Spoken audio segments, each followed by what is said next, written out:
Good morning. We're going to do the correct pronunciation of the ooh, as in boo, boo, and boo.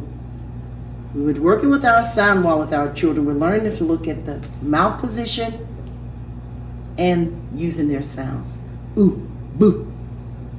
There's a short sound and a long sound. Ooh. The long sound, the muscles in the face, you can feel them tense up. So we're going to look at them. Ooh, ooh, ooh, like in boo and like in book. We're going to have some, we're going to do a long sound, short sound, and the long sound. Let's see if we can figure it out. Listen, remember the mouth position.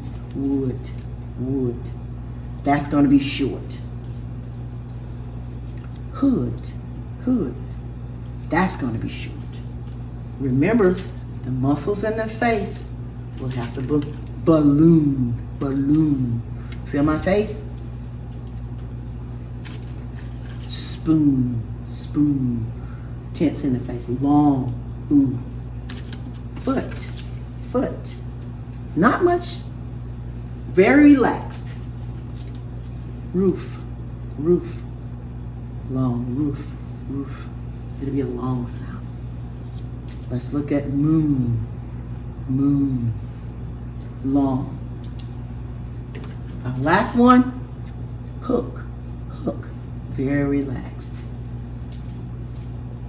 Thank you. That's how we tell the difference between the short ooh and the long ooh, ooh with the position of our face. Thank you for having me.